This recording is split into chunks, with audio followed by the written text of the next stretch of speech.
The Republic of Serbia, I assure you, will remain a very active party to this dialogue.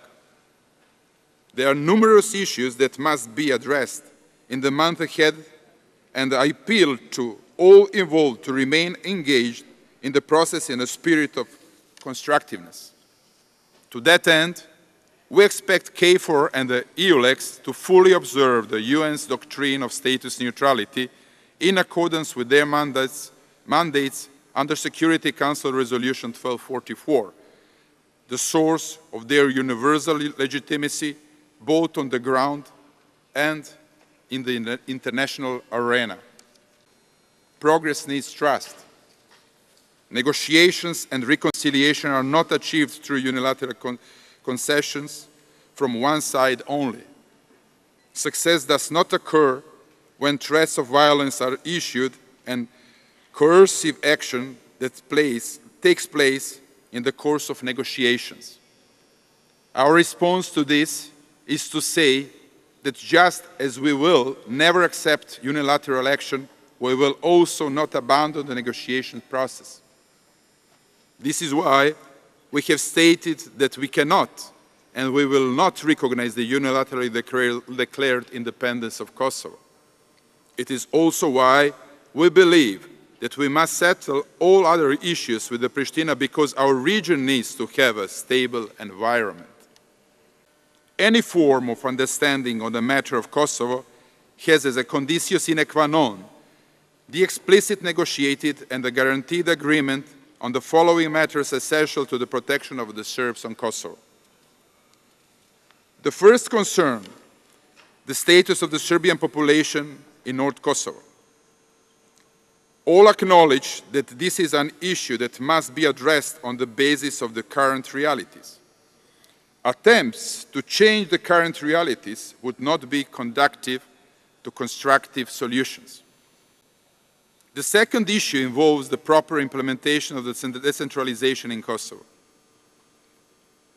All those enclaves that are isolated from other Serbs must have a political, judicial, and economic life providing the standards that allow them to prosper where they are. Serbia remains ready to continue to provide the necessary support to these threatened populations. The third issue is that of the status of the Serbian Orthodox Church and of some of the key holy sites of the Serbian Orthodox Church. The protection of these sites and the special status that must be given to them to preserve their unique identity and their livelihoods is a matter of fundamental concern.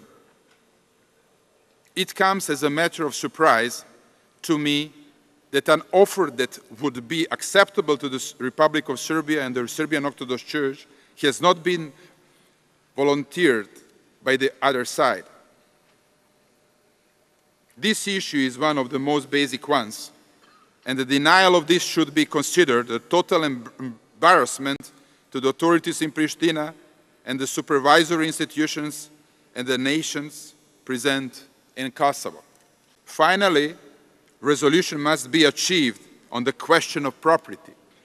Thousands of outstanding private claims remain pending, making hostages of those internally displaced in 1999. Commercial property claims are unresolved as well.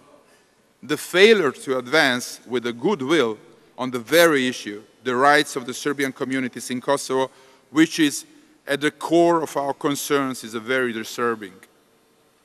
These four issues are for us the litmus test. The Republic of Serbia has two immediate parallel objectives: to secure a mutually acceptable arrangement in Kosovo, which provides ironclad guarantees for the Serbian communities, and to accelerate our progress to membership of the European Union. Both these objectives are achievable, and it would be foolish for anyone to think that one objective would be sacrificed on the altar of the other.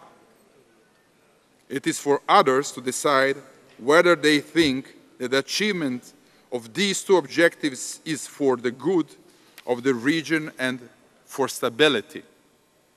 We are convinced that it is in everyone's interest. I believe that Serbia has met the criteria to be invited to be a candidate for membership of the European Union. I also believe that my country is ready to start accession negotiations, and I believe that if this were to occur, Serbia would, for the first time in 20 years, begin to believe that the EU actually sees Serbia as an integral part of a complete European Union.